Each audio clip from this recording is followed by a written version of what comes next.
10년의 결혼 생활 동안 명문대 금융학과를 나온 인재였던 나는 남편 입에서 돈 쓸 줄만 알지 아무것도 모르는 가정주부로 전락했다. 내 전문 지식을 동원해 집안의 모든 투자를 관리했고 우리 집 자산은 10배로 불어났다. 하지만 시댁 식구들 눈에 이 모든 건 자기 아들이 타고난 재주로 돈을 버는 덕분이었다. 그들은 내가 사준 명품을 걸치고 내가 골라준 고급 차를 몰면서 북유럽으로 호화 여행을 떠나는 가족 단톡방에 나만 쏙 빼놓았다.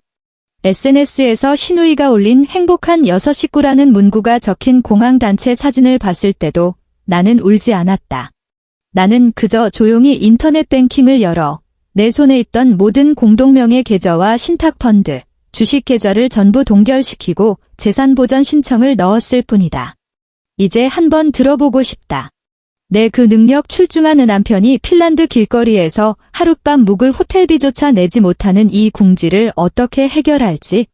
서연아, 그 간장게장 좀 아버님 쪽으로 밀어드려라.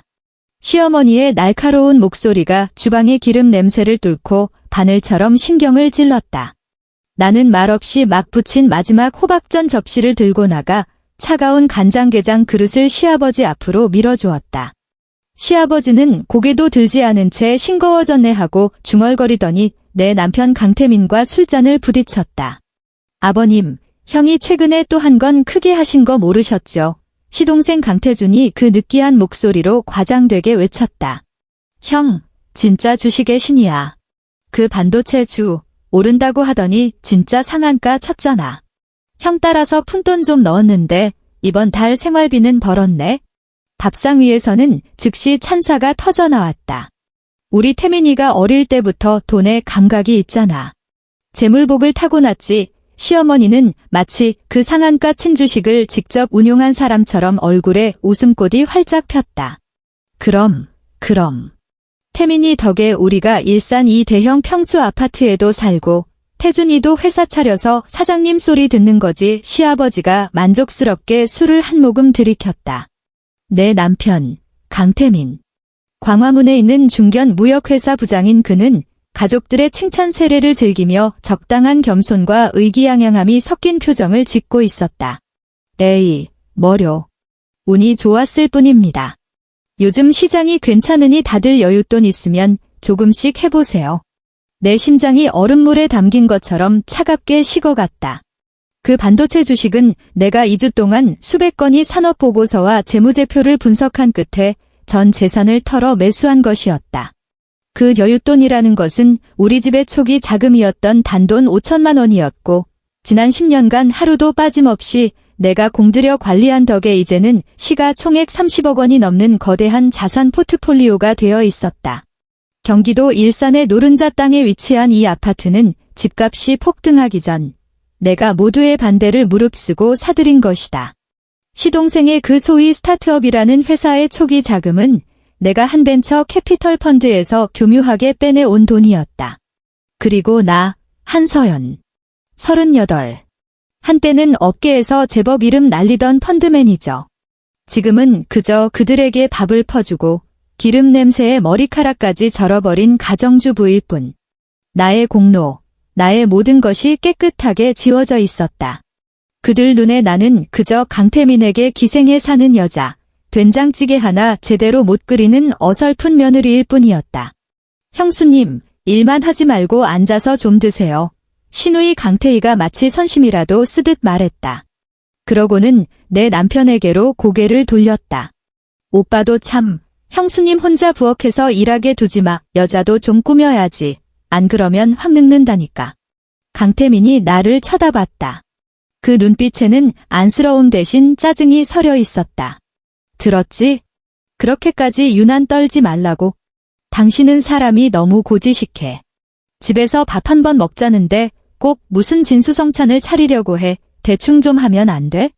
나는 고개를 숙여 오랜 세월 김치를 담그고 식재료를 다듬느라 거칠어진 내 손을 내려다봤다.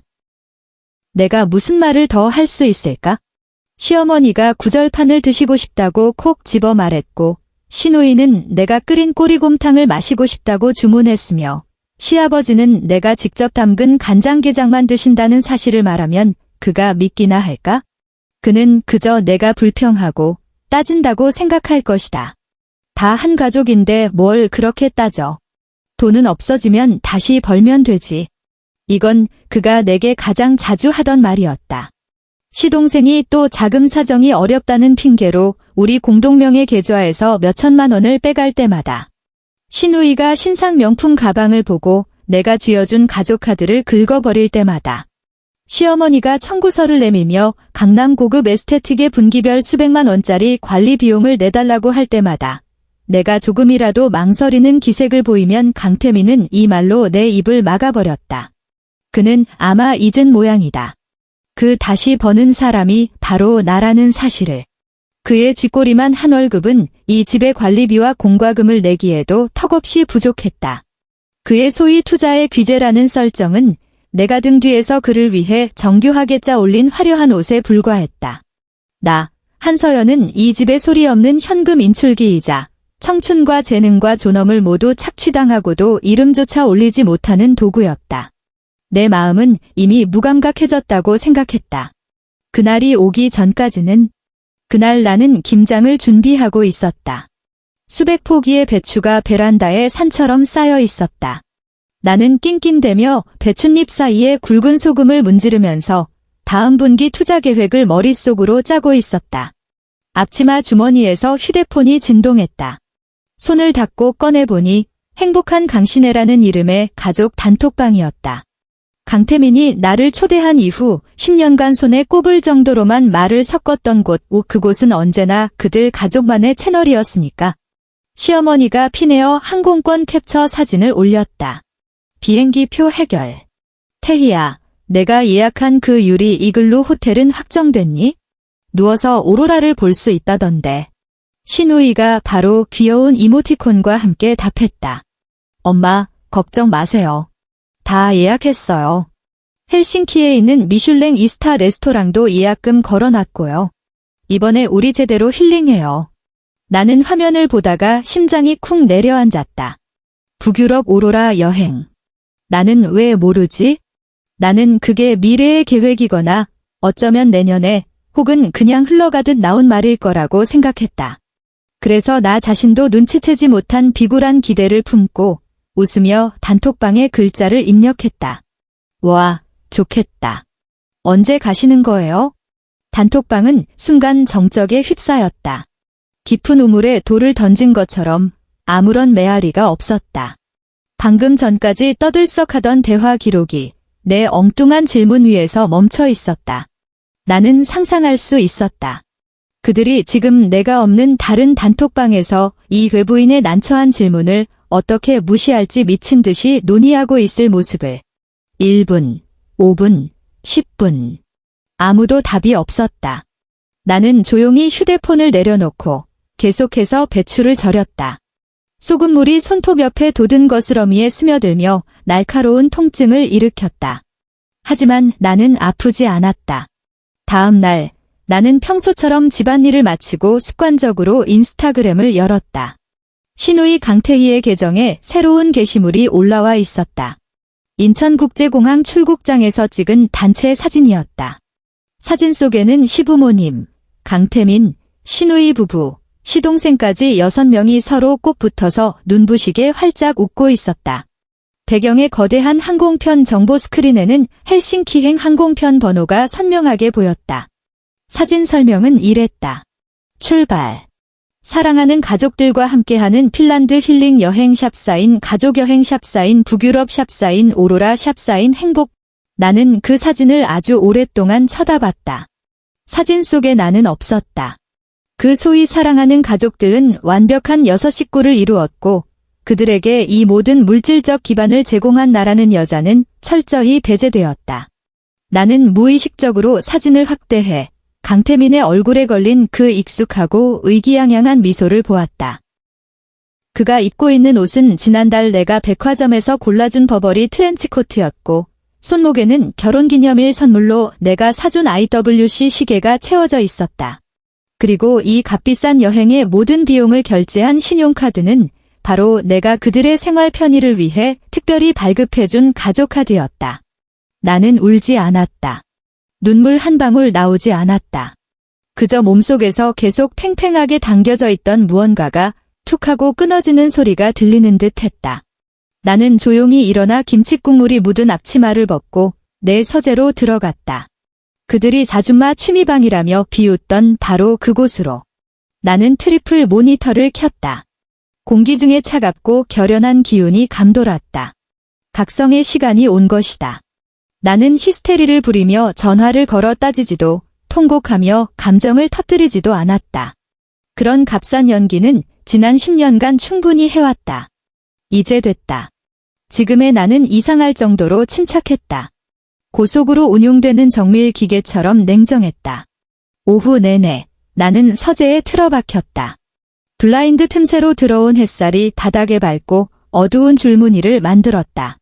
마치 나의 흑백으로 뒤바뀐 10년의 결혼 생활처럼. 나는 지난 10년간의 모든 은행 거래 내역을 뽑았다. 모든 입출금 내역이 선명했다. 증권사 HTS를 열었다. 10년간의 모든 매수와 매도, 자산 리밸런싱, 배당금 수령까지 모든 운용 기록이 조용히 그곳에 누워 있었다. 나는 책장 가장 깊숙한 곳에 숨겨두었던 개인 장부도 꺼냈다. 거기에는 나만의 속기부호로 시댁 식구들을 위해 지출한 모든 고액 소비 내역이 기록되어 있었다. 시동생 강태준이 창업할 때 우리 공동명의 계좌에서 이체해 간 5천만 원의 이체 확인증과 그의 차용 관련 대화 내용. 시누이 강태희가 결혼할 때 내가 지불해준 1억 원의 신혼집 계약금과 은행 이체 영수증, 그리고 그녀가 보낸 고마워요, 형수님이라는 문자 메시지 캡처.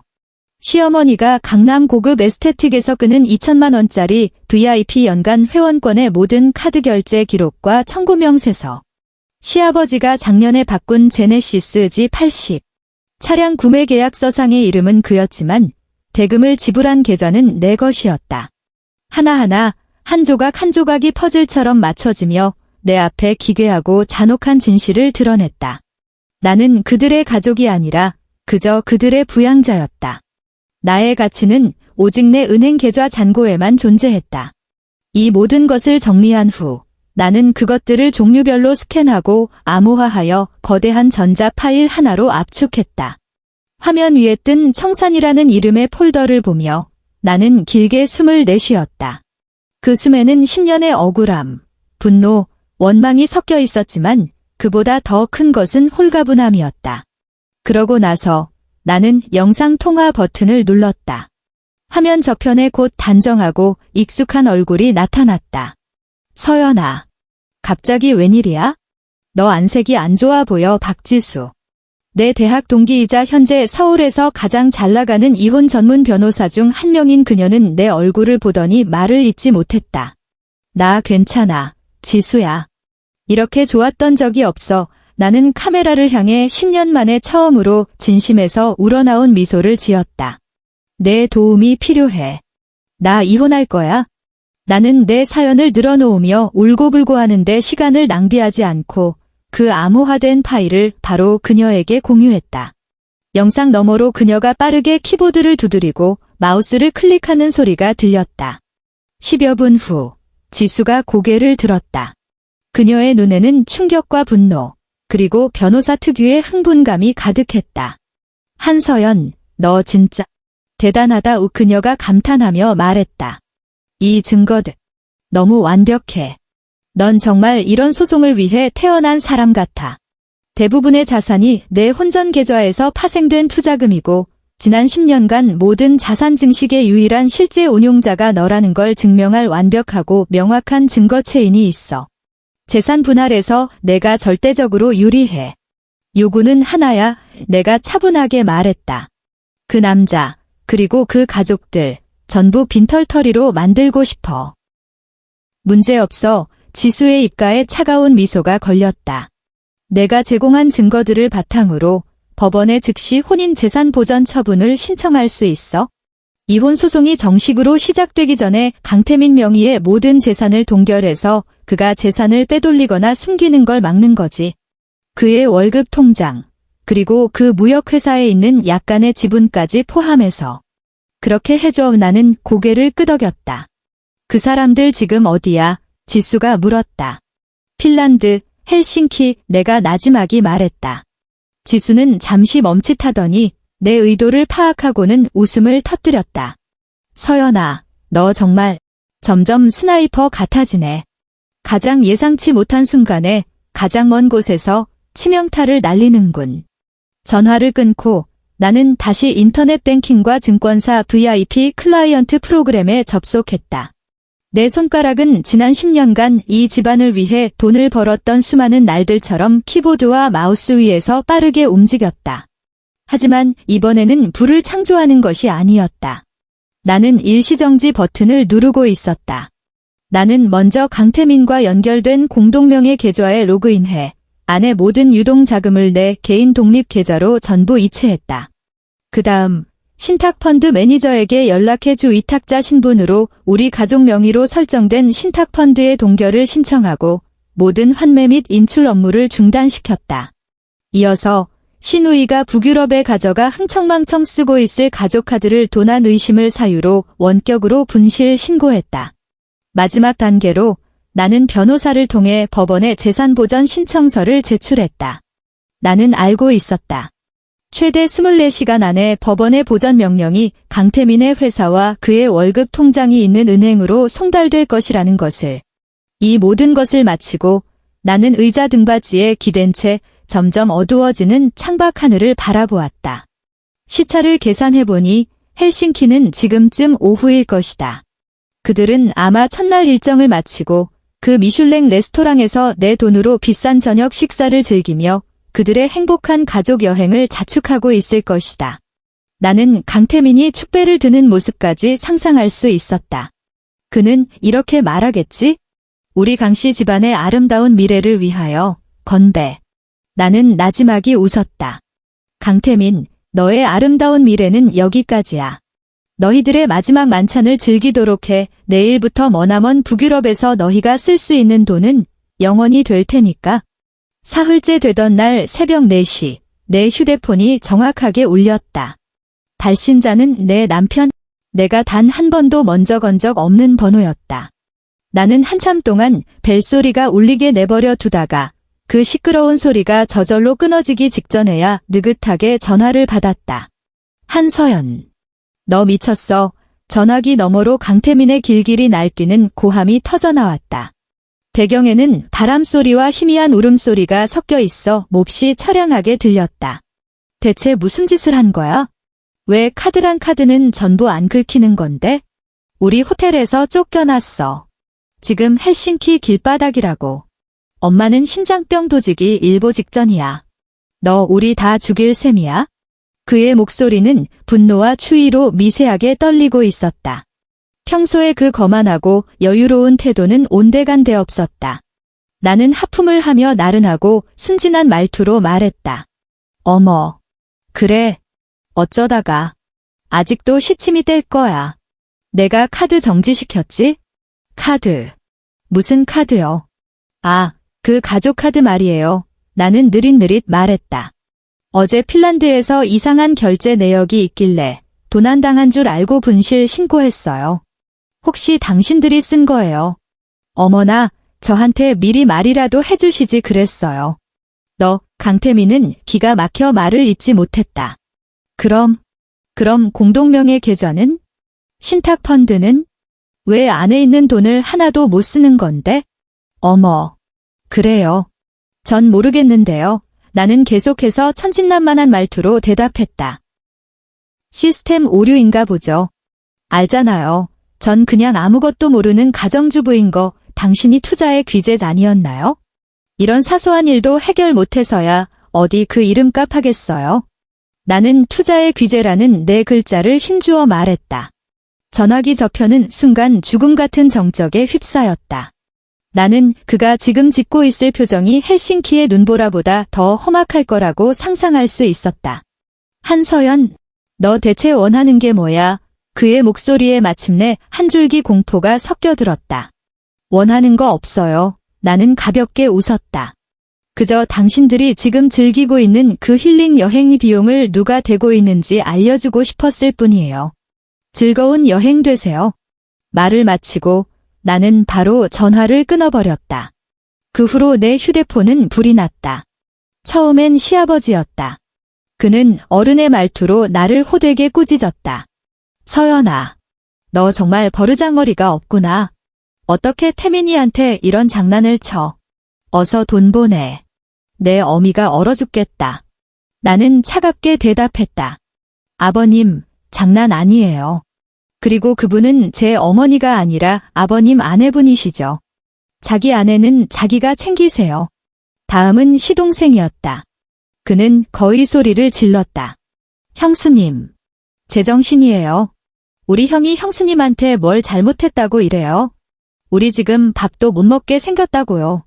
어머, 그거 참 안 됐네. 나는 말했다. 그런데 너 회사 차려서 사장님 아니었니? 밥 한 끼 사 먹을 돈도 없어?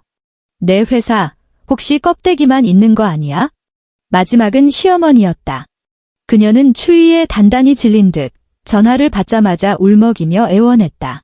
서연아, 우리 착한 며느리, 우리가 잘못했다. 너 안 데리고 나온 거 우리가 잘못했어? 어서 돈 좀 보내다오. 밖이 너무 춥다. 나 정말 죽을 것 같아. 엄마가 이렇게 빌게. 어머님이요. 나는 비웃음이 가득한 목소리로 웃었다. 친척들 앞에서 제가 살림도 못하고 음식도 맛없게 해서 며느리 자격도 없다고 늘 말씀하시지 않으셨나요? 이제 저 며느리 아니에요? 당신 돈을 왜 저 같은 남한테 달라고 하세요? 전화기 너머로 시어머니의 울음소리가 뚝 그치고 거친 숨소리가 들려왔다. 나는 내 모든 말이 한 자루의 예리한 칼이 되어 그들의 가장 위선적이고 이기적인 심장을 꿰뚫고 있음을 느꼈다. 그들은 아마 온갖 방법을 다 써봤을 것이다. 친구에게 연락했을 수도 있고 현지 규민사회에 도움을 청했을 수도 있다.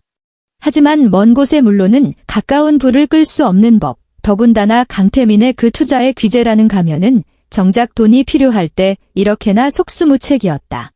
결국 나는 지수를 통해 그들이 주 핀란드 한국 대사관의 도움을 받아 지갑을 분실한 조난 국민 신분으로 돈을 빌려 가장 저렴하고 환승을 2번이나 해야 하는 이코노미석 항공권을 사서 초라하게 힐링 여행을 조기 마감했다는 소식을 들었다.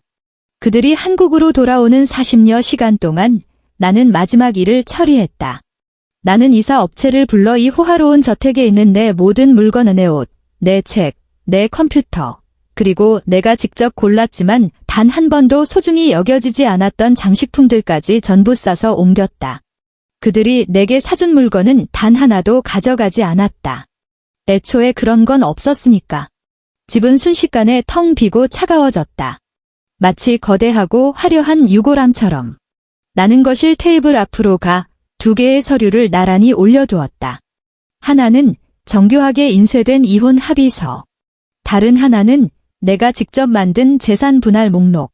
거기에는 선명한 도표와 숫자로 이 30억 자산의 구성, 출처, 증식 과정, 그리고 그것들의 최종 귀속처가 상세히 명시되어 있었다. 이 모든 것을 마치고 나는 내 캐리어를 끌고 내가 10년의 청춘을 바친 이곳을 마지막으로 돌아보았다. 미련은 조금도 없었다. 나는 문을 닫았다. 문 잠기는 소리가 찰칵하고 울렸다. 마치 내 과거의 단호한 마침표를 찍는 소리 같았다. 강태민, 어서 와. 내가 널 위해 준비한 서프라이즈가 마음에 들길 바라. 가정법원 조정실 안은 폭풍전야의 하늘처럼 무겁게 가라앉아 있었다. 강태민과 그의 가족들이 내 맞은편에 앉아 있었다. 모두의 얼굴에 원망과 분노가 가득했다. 시어머니의 눈은 퉁퉁 부어 있었고 더 이상 애원하는 기색 없이 나를 죽일 듯이 쏘아보고 있었다. 판사님, 저 여자 좀 보십시오. 이 악독한 여자, 강태민의 변호사, 능글맞아 보이는 중년 남자가 먼저 포문을 열었다. 저 여자는 제 의뢰인 가족이 해외여행을 간 사이 악의적으로 모든 자산을 동결시켜 제 의뢰인의 모친이 심장병으로 쓰러져 하마터면 객사할 뻔하게 만들었습니다. 이제 와서 모든 혼인 재산을 독차지하려 합니다. 세상에 이런 법이 어디 있습니까? 강태민이 즉시 말을 받았다. 그의 목소리에는 억울함과 비통함이 넘쳤다. 제가 밖에서 힘들게 돈 벌어 가족을 부양하는 동안 이 여자는 집에서 10년 동안 사모님 소리 들으며 호의호식했습니다. 그런데 이제 와서 은혜를 원수로 갚다니. 이런 사람인 줄은 정말 몰랐습니다. 나는 조용히 앉아 그들의 감정이 넘치는 연기를 지켜보았다. 마음에는 아무런 파동도 일지 않았다. 내 옆에 앉은 박지수, 내 변호사는 그저 내 손을 가볍게 토닥여준 뒤 판사를 향해 말했다.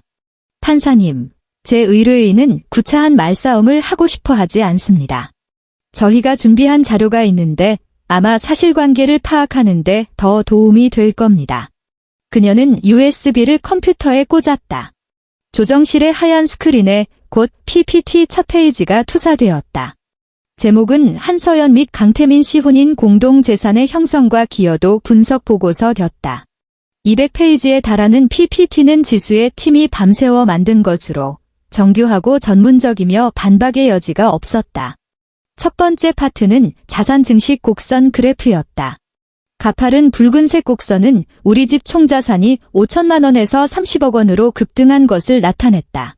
다른 하나, 바닥에 거의 붙어있는 완만한 파란색 곡선은 강태민의 10년간 총급여 수입을 나타냈다. 두 곡선의 대비는 충격적이었다. 강태민 씨께 묻겠습니다. 지수의 목소리는 냉정하고 또렷했다. 본인의 급여 수입이 거의 변동이 없는 상황에서 어떻게 가계 자산이 60배가 넘는 성장을 이룰 수 있었는지 설명해 주시겠습니까? 강태민의 얼굴이 돼지 간처럼 붉어졌다. 그는 우물쭈물하며 말했다. 그건 제 투자. 제가 안목이 좋아서. 지수는 피식 웃으며 다음 페이지로 넘겼다. 화면에는 우리 집 증권 계좌의 10년간 모든 거래 기록이 나타났다. 모든 매수와 매도 시점은 초 단위까지 정확했다. 그 옆에는 내 개인 컴퓨터의 로그인 기록과 내가 증권사 매니저와 나눈 통화 기록이 첨부되었다. 모든 증거는 단 하나의 사실을 가리키고 있었다. 지난 10년간 모든 거래 지시는 내가 내렸다는 것. 강태민 씨, 무역회사에 근무하시면서 실시간으로 시세를 확인하기는 어려우셨을 텐데요. 여기 새벽과 심야 시간대의 거래 기록은 어떻게 설명하시겠습니까? 잠은 주무셔야 하지 않습니까? 강태민의 입술이 파르르 떨렸다. 그는 한마디도 하지 못했다. PPT는 계속 넘어갔다. 다음은 자금 흐름도였다. 한 건 한 건 우리의 공동명의 계좌에서 강태민 가족의 계좌로 돈이 흘러들어간 내역이었다. 시동생 회사에 들어간 5천만 원, 시누이 집 사주는데 보탠 1억 원, 시어머니 피부관리에 쓴 2천만 원. 모든 내역에는 명확한 이체 기록과 용도 메모가 달려 있었다. 이 금액들에 대해 제 의뢰인 한서연 씨는 증여로 정의하는 데 동의한 적이 없습니다. 법적으로 이는 부당이득에 해당하며 저희는 반환을 청구할 권리가 있습니다. 지수의 말은 무거운 망치가 되어 맞은편 가족들의 심장을 내리쳤다. 시어머니의 얼굴이 순식간에 새하얗게 질렸다. 그리고 진짜 심판은 마지막 페이지에 있었다. 그 페이지의 제목은 기타 비정상적 고액 지출이었다. 화면에는 여러 장의 신용카드 청구서 캡처 화면이 떠 있었다. 그중 가장 눈에 띄는 것은 작년 밸런타인데이에 청담동의 한 샤넬 매장에서 결제된 1,200만 원이었다. 영수증에는 한정판 핸드백을 구매한 것으로 되어 있었다. 강태민 씨, 지수의 시선이 칼날처럼 날카로워졌다. 제 의뢰인 한서연 씨는 명품에 관심이 없으며 이 핸드백을 받은 적도 없습니다. 그렇다면 이 고가의 가방은 누구에게 사주신 겁니까? 그녀는 직접 답을 말하는 대신 바로 다음 사진을 띄웠다. 젊고 아름다운 한 여자가 SNS에 올린 사진이었다.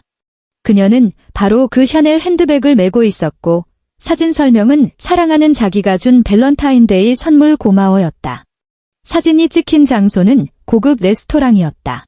그리고 카드 결제 기록에 따르면 바로 그날 밤 강태민의 가족 카드가 그 레스토랑에서 결제된 내역이 있었다. 강태민의 변호사는 그 사진을 보자마자 숨을 들이켜며 절망적으로 눈을 감았다.